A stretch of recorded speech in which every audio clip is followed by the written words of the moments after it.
सर्वकार्येषु सर्वदा।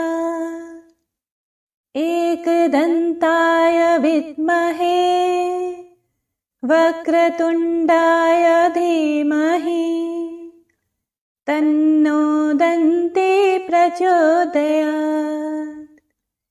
ओम श्री गणेशाय नमः। जय श्री कृष्ण भक्तों। पौष मास की कथा सुनने वाले सभी भक्तों का आज की कथा में हार्दिक स्वागत है। आप सभी जो प्रतिदिन कथा महात्म्य सुनते हैं, आप एक बात तो मान लीजिए कि आप सभी पर भगवान की असीम कृपा है, क्योंकि भगवान की कथा महात्म्य प्रभु का गुणगान सभी नहीं सुन सकते।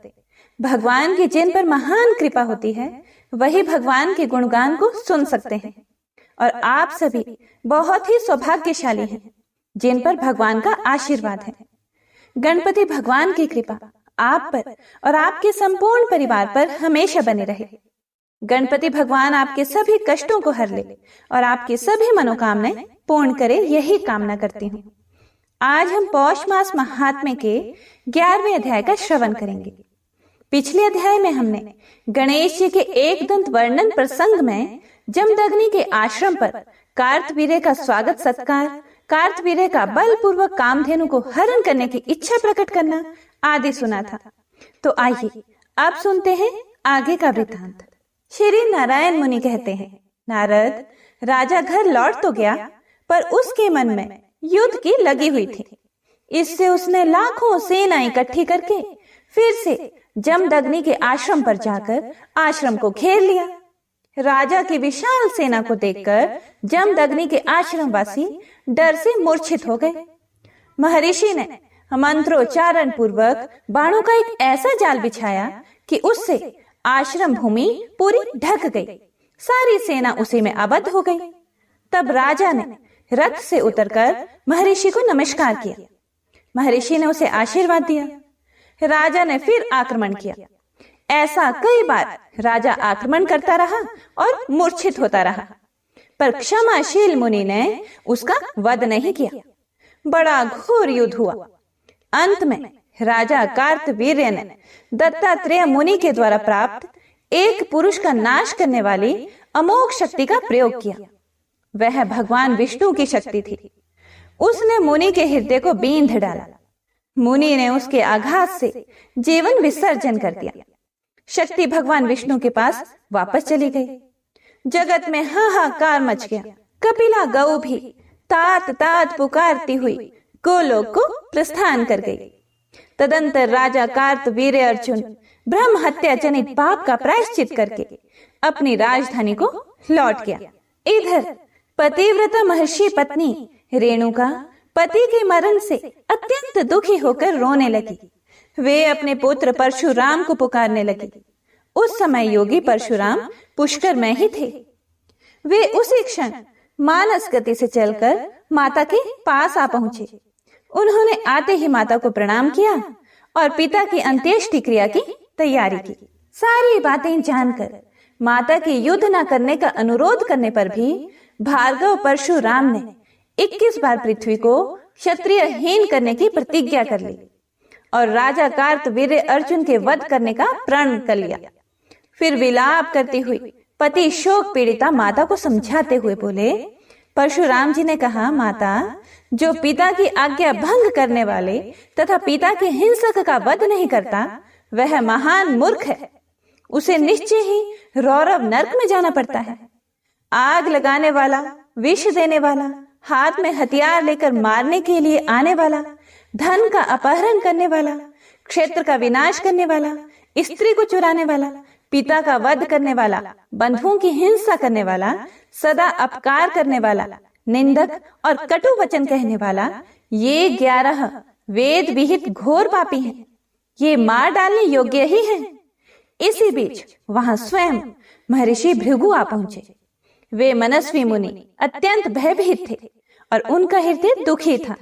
उन्हें देखकर रेणुका और परशुराम उनके चरणों पर गिर पड़े। तब भृगु मुनि उन दोनों से ऐसी वेदोक्त बात कहने लगे जो परलोक के लिए हितकारिणी थी। भृगु जी बोले, बेटा, तुम तो मेरे वंश में उत्पन्न और ज्ञान संपन्न हो, फिर विलाप कैसे कर रहे हो? इस संसार में सभी चराचर प्राणी जल के बुलबुले के समान क्षण भंगुर हैं। पुत्र, सत्य के सार तथा सत्य के बीज तो श्री कृष्ण ही हैं। तुम उन्हीं का स्मरण करो। वत्स, जो बीत गया सो गया, क्योंकि बीती हुई बात पुनः लौटती नहीं। जो होने वाला है वह होता ही है, और आगे भी जो होने वाला होगा वह होकर ही रहेगा, क्योंकि प्रारब्ध जन्य कर्म सत्य अटल होता है। भला कर्म फल भोग को कौन हटा सकता है? बेटा, कौन किसके पित्र हैं और कौन किसके पुत्र हैं, ये सभी एक दुस्तर भवसागर में कर्म रूपी लहरियों से प्रेरित हो रहे हैं। पुत्र, ज्ञानी लोग विलाप नहीं करते, इसीलिए अब तुम भी रोना बंद करो, क्योंकि रोने के कारण आंसुओं के गिरने से मृतकों को निश्चय ही नरक में जाना पड़ता है। इसीलिए कहते हैं कि जब किसी की मृत्यु होती है तो रोना नहीं चाहिए। भाई, बंधु आदि कुटुंब के लोग जिस सांकेतिक नाम का उच्चारण करके रोते हैं, उसे वे 100 वर्षों तक रोते रहने पर भी नहीं पा सकते। यह निश्चित है, क्योंकि त्वचा आदि पृथ्वी के अंश को पृथ्वी, जलांश को जल, शून्यांश को आकाश, वायु के अंश को वायु तथा तेजांश को तेज ग्रहण कर लेता है। इस प्रकार सभी अंश अपने अपने अंशों में विलीन हो जाते हैं। फिर रोने से कौन वापस आएगा? मरने के बाद तो नाम, शास्त्र, ज्ञान, यश और कर्म की कथा मात्र अवशिष्ट रह जाती है। इसीलिए जो वेद विहित पारलौकिक कर्म है, इस समय तुम वही करो, क्योंकि जो परलोक के लिए हितकारी हो वही वास्तव में पुत्र है और वही बंधु है। भृगु के उस वचन को सुनकर महासाध्वी रेणुका ने उसी क्षण शोक का परित्याग कर दिया और मुनि से कहना आरंभ किया। रेणुका ने पूछा, ब्राह्मण, अब मैं अपने प्राणनाथ का अनुगमन करना चाहती हूँ। दूसरों को मान देने वाले ये मेरे पतिदेव आज मेरे ऋतुकाल के चौथे दिन मृत्यु को प्राप्त हुए हैं। इसीलिए वेद वेत्ताओं में श्रेष्ठ मुनि, बतलाइए अब इस विषय में कैसी व्यवस्था करनी चाहिए। मेरे कई जन्मों का पुण्य उदय हुआ है, जिसके फलस्वरूप आप सहसा उपस्थित हुए हैं। भृगु जी ने कहा, अहो महासती, तुम अपने पुण्यात्मा पति का अनुगमन करो, क्योंकि ऋतुकाल का चौथा दिन पति के सभी कार्यों में शुद्ध माना जाता है। जो भक्ति दाता है वही पुत्र है, जो अनुगमन करती है वही स्त्री है, जो दान देता है वही बंधु है, जो गुरु की अर्चना करता है वही शिष्य है, जो रक्षा करे वही अभीष्ट देवता है, जो प्रजा का पालन करे वही राजा है, और जो अपनी पत्नी की बुद्धि को धर्म में नियोजित करता है वही स्वामी है। इस प्रकार रेणुका को समझाकर भृगु मुनि परशुराम जी से कहने लगे, महाभागवत, यहाँ आओ और इस अमांगलिक शोक को त्याग दो। भृगुनंदन, अपने पिता को दक्षिण सिर करके उत्तान कर दो, नया वस्त्र और यज्ञोपवीत पहनाओ और आंसू रोककर दक्षिणाभिमुख होकर बैठ जाओ। फिर भक्ति पूर्वक अग्नि से उत्पन्न हुई अग्नि हाथ में लो और पृथ्वी पर जो भी तीर्थ हैं उन सबका स्मरण करो। गया आदि तीर्थ, पुण्यमय पर्वत, कुरुक्षेत्र, सरिताओं में श्रेष्ठ गंगा, यमुना, कौशिकी, संपूर्ण पापों का विनाश करने वाली चंद्रभागा, गंडकी, काशी, पंसा, सरयू, पुष्पभद्रा, भद्रा, नर्मदा, सरस्वती, गोदावरी, कावेरी, स्वर्णरेखा, पुष्कर, रैवत, वराह, श्रीशैल, गंधमादन, हिमालय, कैलाश, सुमेरु, रतन पर्वत, वाराणसी, प्रयाग, पुण्यमय वन, वृंदावन, हरिद्वार और बद्री, इनका बारंबार स्मरण करो। फिर चंदन, अगुरु, कस्तूरी तथा सुगंधित पुष्प देकर और वस्त्र से आच्छादित करके पिता के शव को चिता के ऊपर स्थापित करो। तब भृगु मुनि की आज्ञा अनुसार परशुराम ने अपने गोत्र वालों के साथ वह सारा कार्य संपन्न किया। तदंतर रेणुका ने वहां अपने पुत्र परशुराम को हृदय से लगा लिया और परिणाम में सुखदायक कुछ वचन कहे। बेटा, इस भव सागर में विरोध न करना संपूर्ण मंगलों का मंगल है और विरोध नाश का कारण तथा समस्त उपद्रवों का हेतु है। अतः भयंकर क्षत्रियों के साथ विरोध ना करना ही उचित है। किंतु मेरे सुनते सुनते तुमने जो प्रतिज्ञा की है उसे पूर्ण करना चाहिए। इसके लिए तुम दिव्य मंत्रों के ज्ञाता भृगु और ब्रह्मा के साथ विचार करके जैसा उचित हो वैसा करना। सज्जनों द्वारा आलोचित कर्म शुभ कारक होता है, ऐसा कहकर रेणुका परशुराम को छोड़कर अपने पति का आलिंगन करके श्री हरि का स्मरण करते हुए परशुराम जी की ओर निहारती हुई चिता में सो गई। तब भाइयों के साथ परशुराम ने चिता में आग लगा दी। फिर भाइयों और पिता के शिष्यों के साथ वे विलाप करने लगे। इतने में ही सती रेणुका का राम राम ऐसा उच्चारण करके परशुराम के देखते देखते जलकर राख हो गई। तब अपने स्वामी का नाम सुनकर वहां श्री हरि के दूत आ पहुंचे। वे सभी रथ पर सवार थे। उनके शरीर का रंग श्याम था। सुंदर 4 भुजाएं थी, जिनमें शंख चक्र गदा और पद्म धारण किए हुए थे। उनके गले में वनमाला लटक रही थी और वे किरीट कुंडल तथा रेशमी पीतांबर से विभूषित थे। वे उस रेणुका को रथ में बिठाकर ब्रह्मलोक में ले गए और जमदग्नि को लेकर श्री हरि के सन्निकट जा पहुंचे। वहां वैकुंठ में वे दोनों पति पत्नी निरंतर श्री हरि की परिचर्या, जो मंगलों की मंगल है, करते हुए श्री हरि के सन्निकट रहने लगे। नारद इधर परशुराम ने ब्राह्मणों तथा भृगु जी के सहयोग से माता पिता की शेष क्रिया समाप्त करके ब्राह्मणों को बहुत सा धन दान दिया। फिर गौ, भूमि, स्वर्ण वस्त्र, स्वर्ण निर्मित पलंग सहित मनोरम दिव्य शैया, जल, अन्न, चंदन, रतन दीप, चांदी का पहाड़, स्वर्ण के आधार सहित स्वर्ण निर्मित उत्तम आसन, सुवासित तांबूल, छत्र, पादुका, फल, मनोहर माला, फल मूल जल और मनोहर मिष्ठान तथा धन ब्राह्मणों को देकर वे ब्रह्मलोक को चल पड़े। ब्रह्मलोक में पहुंचकर परशुराम जी ने भक्ति भाव से अव्यात्मा ब्रह्मा जी को नमस्कार करते हुए रोते हुए सारी घटना कह सुनाई। कृपामय ब्रह्मा जी ने सारी बातें सुनकर उन्हें शुभ आशीर्वाद दिया और अपने हृदय से लगा लिया। भृगु वंशी परशुराम की बहुत से जीवों का विनाश करने वाली दुष्कर एवं भयंकर प्रतिज्ञा को सुनकर चतुर्मुख ब्रह्मा को महान विस्मय हुआ।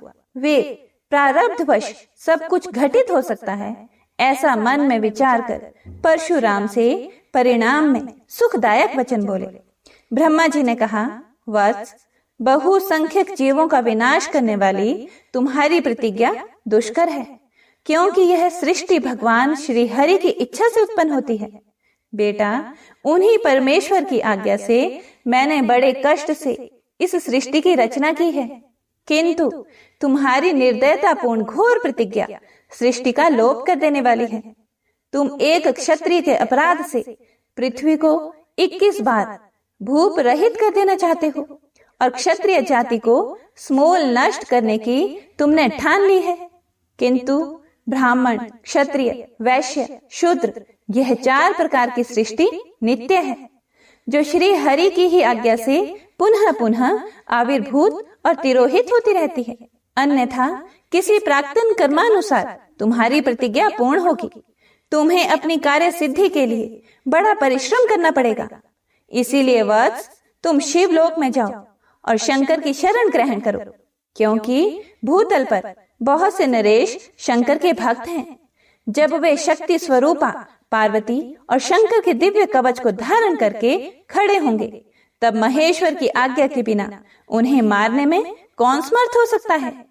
इसीलिए जो विजय का कारण एवं शुभ कारक है, उस उपाय को तुम यत्न पूर्वक करो, क्योंकि उपाय पूर्वक आरंभ किए गए कार्य ही सिद्ध होते हैं। इसीलिए तुम शंकर से श्री कृष्ण के मंत्र और कवच को ग्रहण करो। वह वैष्णव तेज परम दुर्लभ है। उसके प्रभाव से तुम शैव और शाक्त दोनों तेजों पर विजय पा सकोगे। जगदीश्वर शिव तुम्हारे जन्म जन्मांतर के गुरु हैं। इसीलिए मुझसे मंत्र ग्रहण करना तुम्हारे लिए युक्त नहीं है, क्योंकि जो उपयुक्त होता है वही विधि है। कर्म भोग से ही मंत्र, स्वामी, स्त्री, गुरु और देवता प्राप्त होते हैं। जो जिनके हैं वे उनके पास स्वयं ही उपस्थित होते हैं। यह ध्रुव है। भृगुनंदन, तुम त्रिलोक्य विजय नामक श्रेष्ठ कवच ग्रहण करके 21 बार पृथ्वी को भूप रहित कर डालोगे। दानी शंकर तुम्हें दिव्य पाशुपत्रास्त्र प्रदान करेंगे। उस दिए हुए मंत्र के बल से तुम क्षत्रिय समुदाय को जीत लोगे।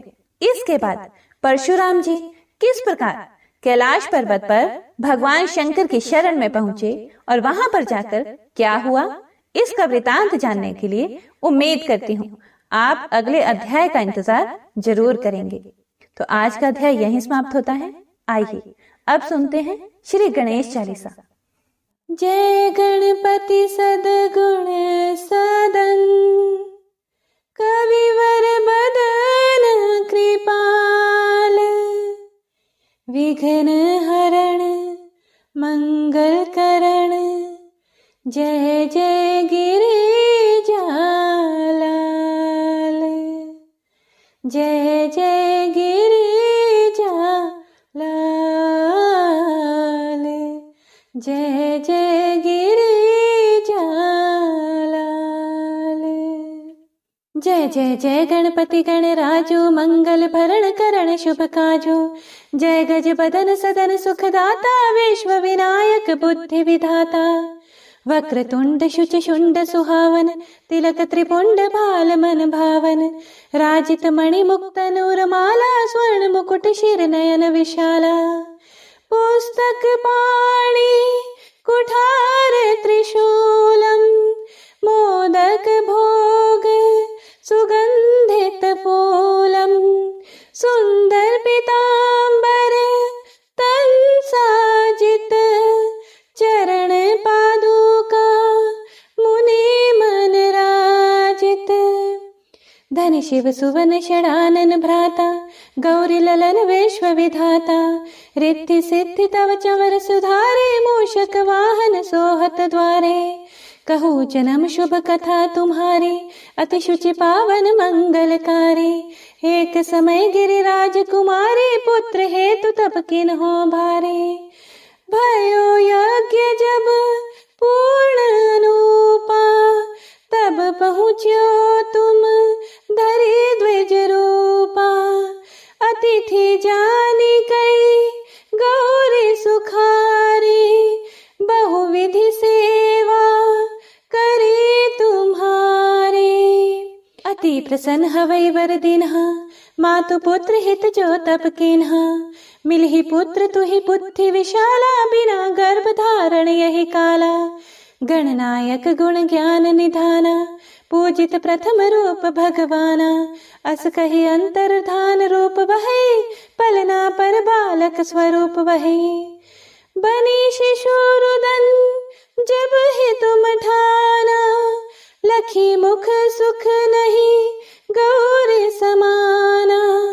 सकल मगन सुख मंगल गावही, नभते सूरन सुमन वर्षावही, शंभु माँ बहुदान लुटावही, सुर मुनि जन सुत देखन आवही, लखियति आनंद मंगल साजा, देखन भी आए शनि राजा, निज अवगुण गुणी शनि मन माही, बालक देखन चाहत नाही, गिरजा कछु मन भेद बढ़ायो, उत्सव मोर न शनि तुहि भायो, कहन लगे शनि मन सकुचाई, का करि हऊ शिशु मोहि दिखाई, नहीं विश्वास उमा और भयऊ, शनि सो बालक देखन कहयो, पढ़ते ही शनि दृग कोण प्रकाशा, बालक सिर उड़ गयो आकाशा, गिरजा गिरी विकल वही धरणी, सो दुख दशा गयो नहीं वर्णी, हाहाकार मचयो कैलाशा, शनि किन्ह्यो लखी सुत का नाशा, तुरत गरुड़ चढ़ी विष्णु सिधाए, काटी चक्र सो कच शिर लाए, बालक के धड़ ऊपर धार्यो, प्राण मंत्र पढ़ी शंकर डार्यो, नाम गणेश शंभु तब कीन्हे, प्रथम पूज्य बुद्धि निधि वर बुद्धि परीक्षा जब शिव किन्हा, पृथ्वी कर प्रदक्षिणा लेन्हा। चले षडानन भरमि भुलाए, रचे बैठ तुम बुद्धि उपाय। चरण मातु पितु के धर लिन्हे, तिनके साथ प्रदक्षिण किन्हे। धनी गणेश कहि शिव ही हर्षे, नभते सुरन सुमन बहु बरसे। तुम्हारी महिमा बुद्धि बढ़ाई, शेष सहस मुख सकै न गाई। मैं मतिहीन मलिन दुखारी, करहूँ कौन विधि विनय तुम्हारी। भजत राम सुंदर प्रभु दासा, जग प्रयाग ककरा दुर्वासा। अब प्रभु दया दीन पर कीजे, अपनी भक्ति शक्ति कछु दीजे। श्री गणेश यह चालीसा, पाठ करे धर ध्यान। नित नव मंगल गृह बसे, लहे जगत सन्मान। संबंध अपने सहस्त्र दश, ऋषि पंचमी दिनेश। पूर्ण चालीसा भयो, मंगल मूर्ति गणेश। मंगल मूर्ति गणेश, मंगल मूर्ति गणेश। प्रेम से बोलिए गणपति महाराज की जय।